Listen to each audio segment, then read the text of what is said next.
Do you believe that when you find the one, your soulmate, your twin flame, that life will be happy? Do you believe that getting into a relationship is the missing part? This is why you're struggling with life and you're not happy. Many nice guys and women also believe that when I find the one person, that things will turn around. I will live a incredibly happy life. They've been sold this narrative. Now, let's discover, is this true or are we doing things wrong? I'm going to start with you, Ari. So you're a single guy and you've gone through a divorce and you're back dating. Do you believe that finding the perfect 10, finding the incredible woman is going to be the key to you happiness? Or are you unhappy? Where are you with this, Ari? It's a good question. I think that most of my life I've been looking for that thing from a woman that's going to make me happy. As soon as I started liking girls, it was, I would obsess about, is a girl ever going to like me? And then, once a girl actually showed interest in me, the bar shifted. It's, would a girl ever kiss me? And I thought no girl would ever kiss me. And then finally it happened a couple of years later. But of course, I didn't feel okay about myself. The goalpost moved again. Then it was, would a girl ever want to have sex with me? So it's always been a moving goalpost. When I got married, I thought, okay, this woman seems like she's going to complete me. Because she had some traits that I felt I lacked. And I was conscious of this at the time. But I thought, okay, she's going to complete me. She can call me out on my shit. She has a backbone. She is decisive. All of these masculine traits that I didn't have. And I thought, okay, this is what I need. She's going to complete me. Wasn't enough. And as you can probably guess, that was one of the reasons that our marriage didn't work out, because I was missing these aspects of myself. So I think anytime we're looking for someone to make us happy or to fulfill some function in our life, there's something wrong. And we need to look at ourselves. Yeah, of course, of course. I like some of the things you shared. I want to unpack that once I've heard from Chuck as well. Chuck, you've been married for some time now, and we went through a divorce and then remarried. So, is marriage the answer for happiness? I mean, do you find yourself more happy because you are in a relationship than you were when you were single? I mean, the quick answer obviously is no. I mean, happiness isn't going to come in the package of a person. I mean, happiness is going to come in your own ability to create your own happiness, your own great cake of a life, those kind of things. And like nice guys tend to do, we make the woman the center of our universe. And when we do that, we tend to be miserable. I think what marriage does is it gives you a few things. It gives you companionship. It gives you somebody to be with, But I think the great myth is that once you get married, you're going to have all of the sex you've ever wanted. And the reality is that oftentimes nice guys will equivalate sex and happiness together. So if I'm just having sex, then I'll always be happy. I'll always have my needs fulfilled, and I'll marry this goddess who all she wants to do is ride me 24/7, and I'm going to be happy because I'm going to be in this sexual bliss forever. And that's just not going to happen. I mean, your sex life What? over years Yeah, you is going to go do. up and down and, sideways and all that kind of thing. And so you have to kind of ask yourself, like, can I be happy in this relationship? I mean, if you took sex off the equation, like, let's say, I don't know, something happened to your partner and she was no longer able to have sex. It was like a medical condition or something along those lines. Are you going to be happy in that relationship? And I think that's the part of the relationship where we put so much focus in is on the sexual component and the sexual piece of it, that we fail to really develop the other parts of the relationship.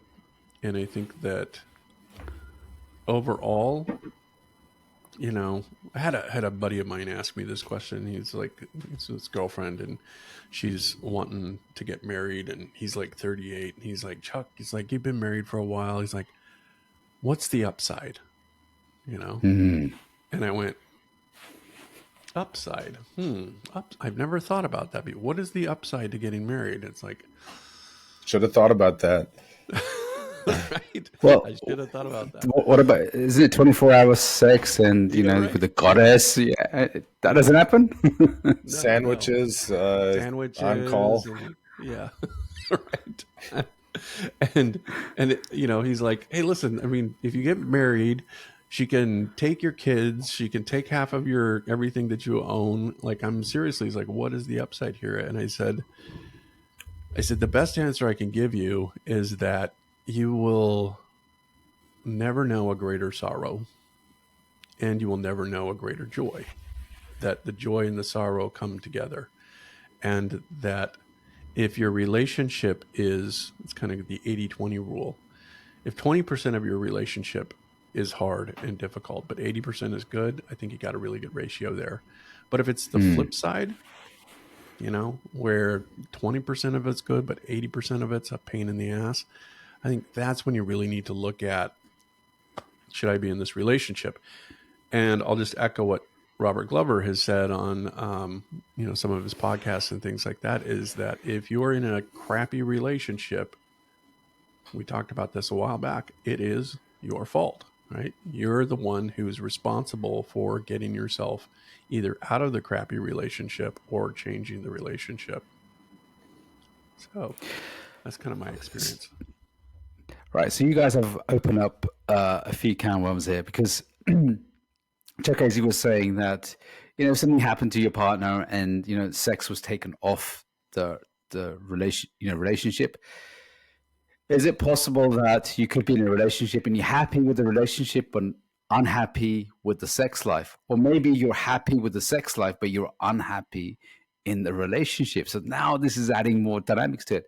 And Ari, I love what you just shared about, when you're young and you're frustrated and you're thinking, I'm so unhappy, I'm so frustrated the fact that I can't, attract a woman, get it, be able to create a connection or attraction or a relationship.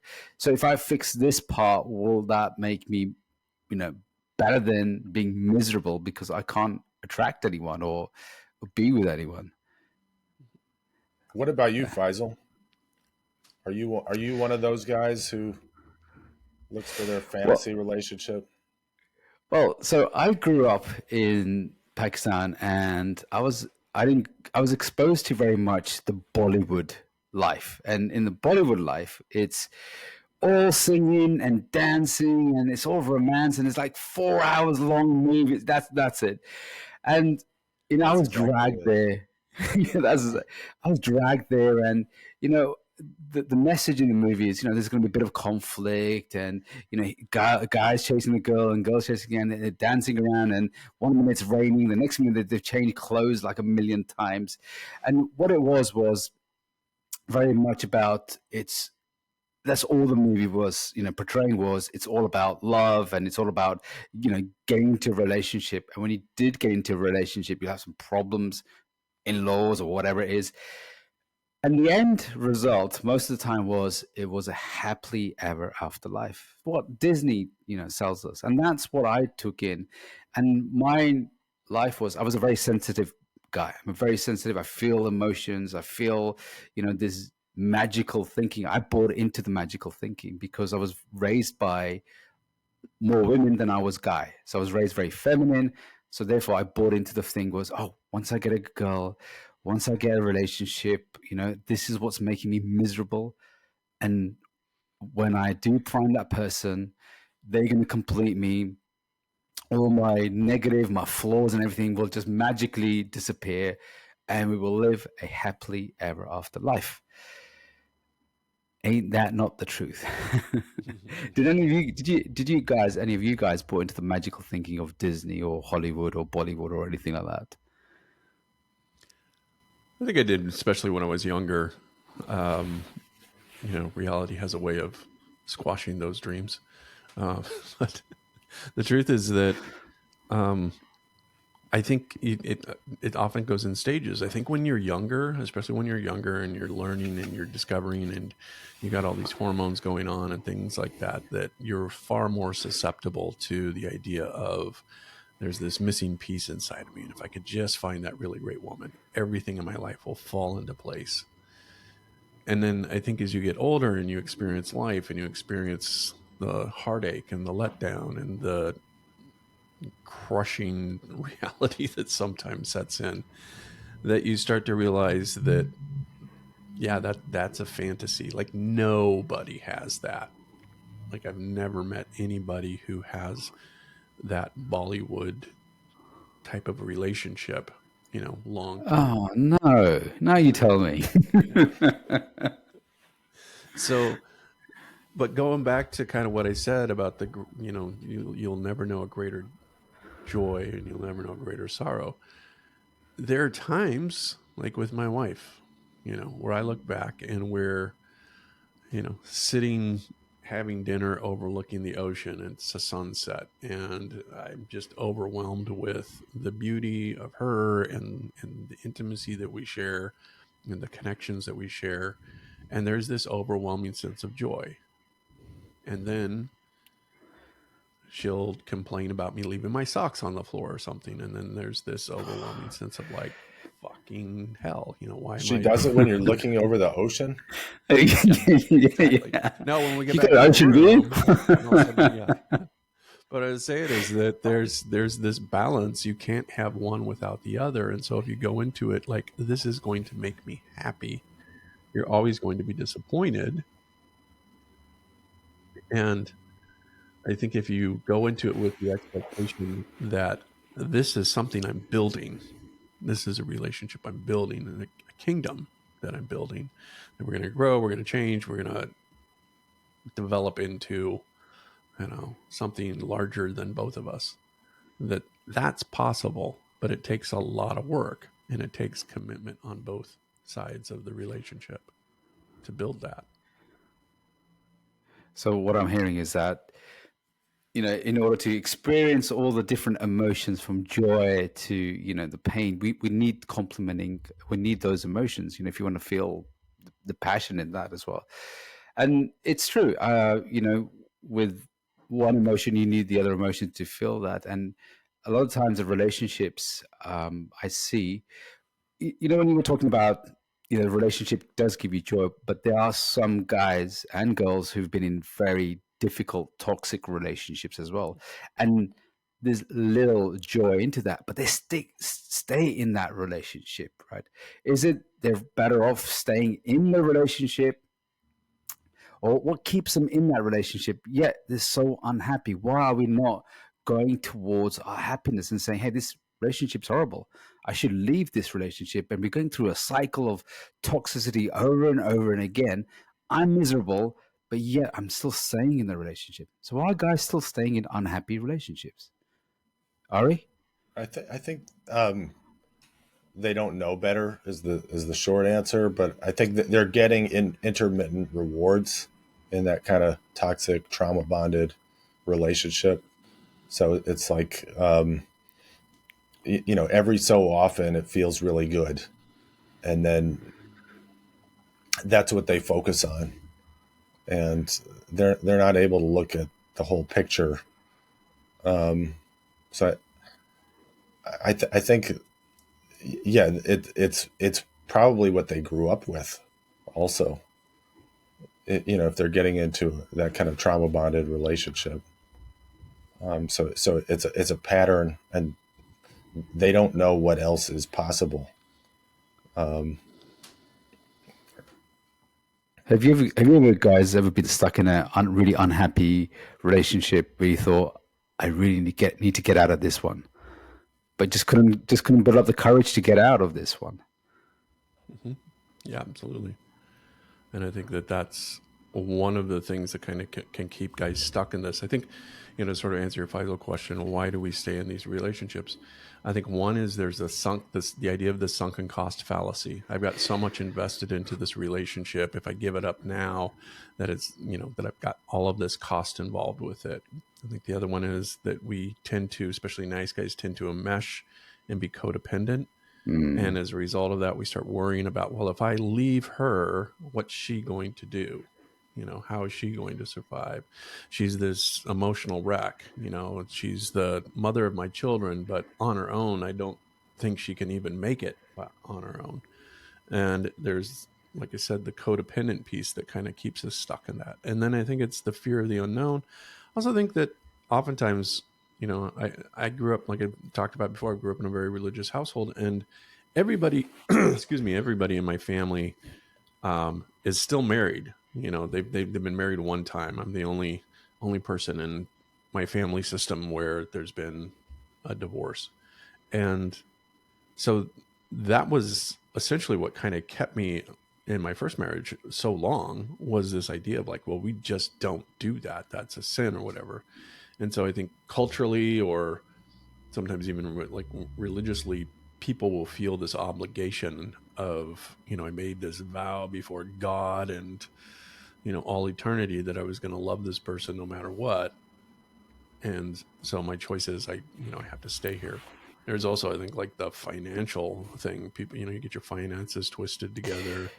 Yeah. Uncoupling that can be a real difficult thing. And quite frankly, especially here in the United States, the courts don't side that well for the guys. So if I leave, the cost of that is, I'm going to lose my 401k. I'm not going to be able to see my kids as often as I want to. I'm going to be living in a small apartment while I give her half of my paycheck.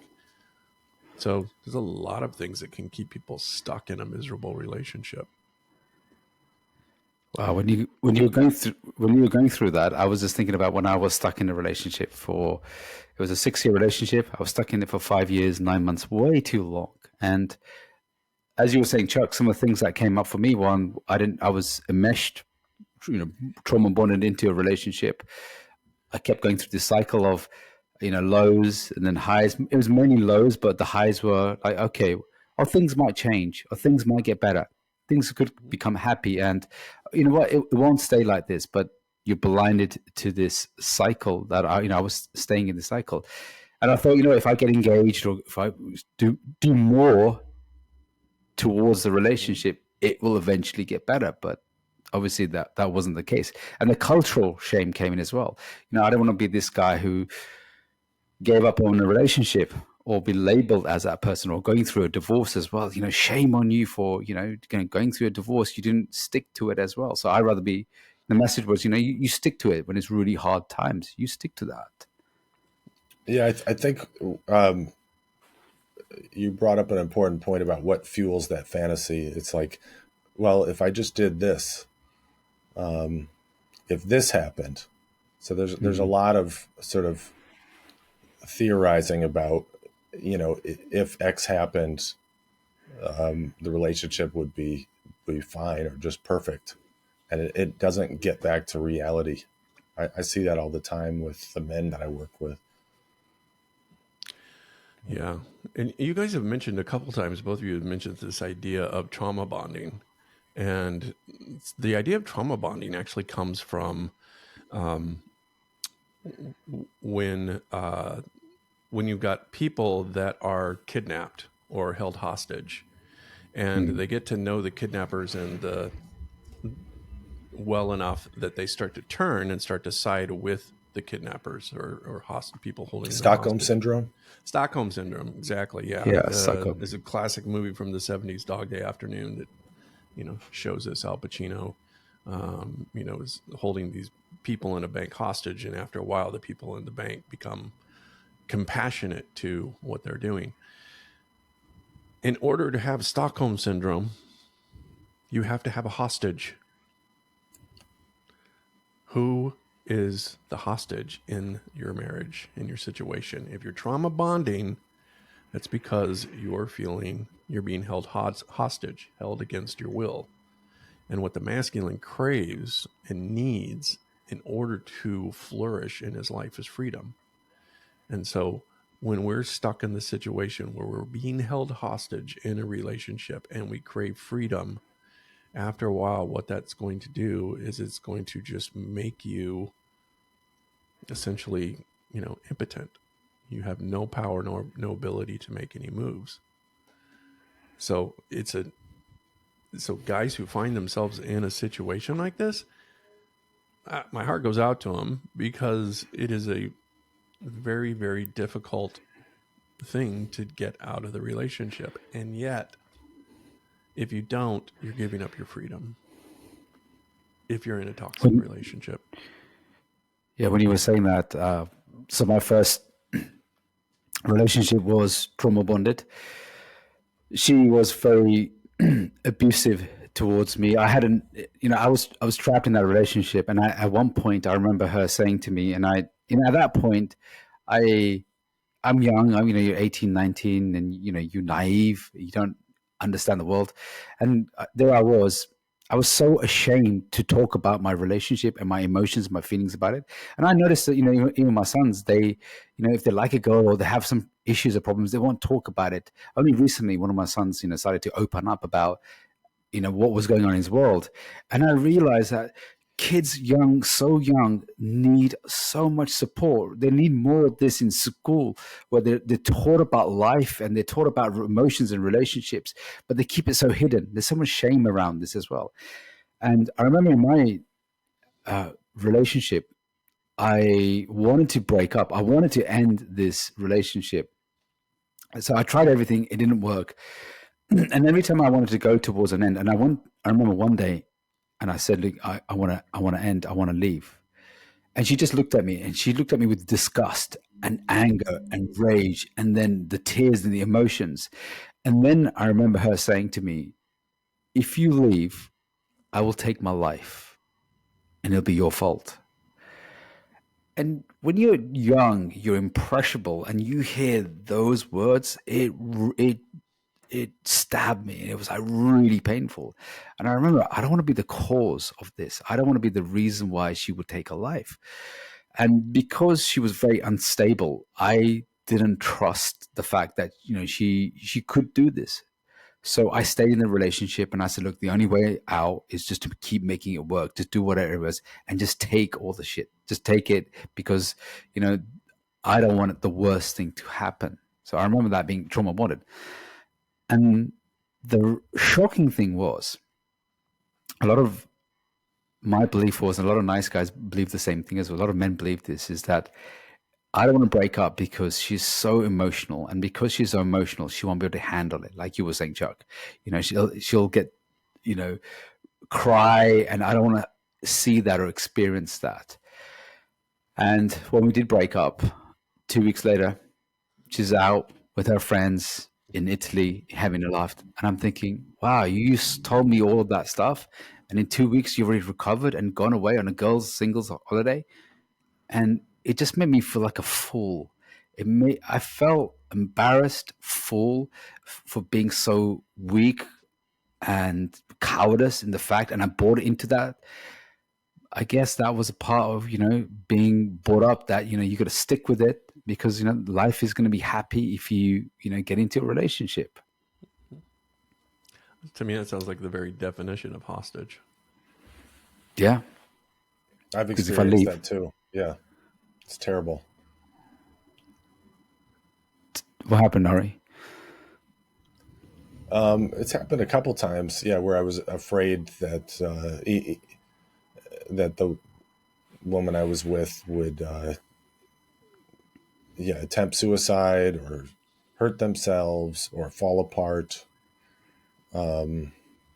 Sometimes it was just sort of those vague threats to hurt themselves, but it's enough to make you worry about it. You totally feel like a hostage. It's paralyzing. But even on sort of a subtler level, I see this like with men that I work with. They're afraid that even if they're not afraid their partner will take their own life, they're afraid their partner will fall apart without them, and that it's their responsibility. And that's part of why they don't end the relationship. That they feel they're responsible for causing that pain to their partner. So it's a common hostage situation. And I think one of the things I want to just kind of point out here, because we're asking the question, is a relationship, marriage, long-term partnership going to make you happy? And we've painted a pretty bleak picture here. Yeah. Three scorned men who are like, fuck marriage, no. No, but At best, she will complain about your socks. Yeah. yeah. At And the I just wrong want to time. say that I think that it's really easy to get into the looking at all of the problems with a relationship, and it's far easier to sort of commiserate on that than it is to say, I'm going to roll up my sleeves, I'm going to do what's necessary, that I am the one who's responsible here for my own happiness, my own needs, my own wants. I'm going to either make this thing work, I'm going to go all in and make it work, or I'm going to come to a point where I realize this isn't working, and now I have a decision to make. Do I stay in out of obligation and give up my freedom, or do I exit the relationship? And no one can answer that question except for you. It's a matter of, I guess, if anything, maybe this conversation we're having here is be completely certain before you make a commitment to get married or have some sort of formal partnership or something in that line, along those lines. And it goes back to Sean Smith's book on the Tactical Guide to Women and Gatekeeper of most men will spend more time researching what kind of laptop they want to buy than they will about the partner that they're going to jump into a relationship with. And Guilty. it is the number one biggest financial decision you will ever make. It's the biggest emotional decision you'll ever make. And so do not do it lightly. Yeah, it's a good message there as well. And I want to again reiterate what you just said there as well. A lot of guys, we think we just painted a very I would say one side of a relationship as well. And it's, if you look at what was actually happening, it's a reflection of where we were. Mm-hmm. It's a reflection of our psyche, our development, our consciousness, our vibration. And there are couples I know, there are people I know that do co-create incredible relationships. And there's a saying, I do believe the grass is on the greener side if there are some challenges that you're having and then you haven't looked into. So the grass is on the green on the other side is when you start taking care of yourself.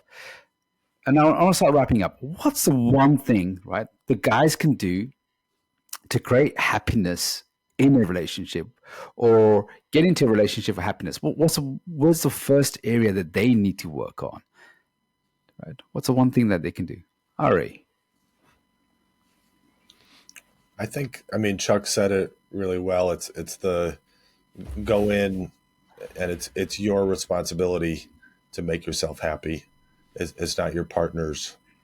The other thing I was going to say that I think Chuck brought up is, you can look at a relationship as what Glover calls it, a powerful personal growth machine, that you're going to grow from it. But don't look at a relationship as that it's going to fix you. or it's going to make up for some deficient aspect of you. Yeah, And I like that one. I would say that, you know, if you go into a relationship with the expectation that this is going to make me happy, expectations are always just resentments waiting to be born. You're going to be resentful because the relationship isn't going to make you happy all of the time, you know. And that if you're, like, again, kind of doing the due diligence, but a lot of it also has to do to your own mindset and your own, like, internal happiness. If you haven't done any work on, you know, like the inner child stuff, and you get you get hurt really easily and you're super sensitive to criticism and that kind of thing, then you are going to be miserable in the relationship, not because of her, but because of your reaction to her. And that is, again, your responsibility. So if you're approaching the relationship like, this sucks and this isn't, you know, she's not meeting any of my needs, we never have sex, all those kind of things, that's a particular mindset. It's going to drag you down that darker road. But if your mindset is, hey, I'm here, let's have fun, let's do some things together, you're my partner, let's go out, let's, you know, let's actually take the leadership role in the relationship and make some things fun and create a relationship, lead her into that dynamic relationship that you want. Yeah, I love that. I love that. And what I want to leave you guys with, I remember this quote. It says that, you know, if you find life, boring people find life boring, such as, you know, like happy people find happy life. They'll always find the way. Most people are negative biased towards negative critical thinking. And I was listening to a podcast, and it was about this guy who was saying that, you know, most people tend to towards more unhappiness. They tend towards, you know, looking things at, you know, half empty, pessimistic, and life's a problem rather than solution focus. You know, my brain was very much towards this as well. It can still be very critical, negative, and that, so I have to focus on the positive. It takes energy, it takes strength, and that's the same thing when it comes to just life. It's not the fact that, you know, a relationship won't make you happy. A relationship will make you what you make yourself be, and you got to do a lot of the groundwork yourself. And this is the groundwork that, you know, it's not just my intimate relationships, but also my relationships with my children as well. I can see as how I show up reflects how the relationship is moving, and how they show up too. It's about the co-creation of that. Again, the one thing I would say to the guys is just work on your inner game. So inner being will reflect out the outer, you know, world as well. Guys, if you've been enjoying this, I really appreciate if you guys subscribe to the Nice Guy Show. It's been a pleasure. If you find that this show has been helpful to anyone else, please do share this as well. Always remember to comment as well. And if there's anything that you want us to cover, I'm getting some comments back in saying, can you cover this topic? Can you cover this topic? Fantastic. Really appreciate that as well. I'm your host, Faisal, and I was joined with Ari and Chuck. And check out our next podcast as well, or the previous podcasts where we talked about, you know, why relationships, you know, whether you need to get out of the relationship or not. So check that podcast out, and we'll see you on the next episode. You've been listening to The Nice Guys Show, the podcast that helps nice guys move past their insecurities and fears into the fullness of their masculine strength and confidence. Be sure to like and subscribe to our podcast and check out the website niceguyshow.com for more information on how to connect with Chuck and Faisal. Until next time, keep living your best life.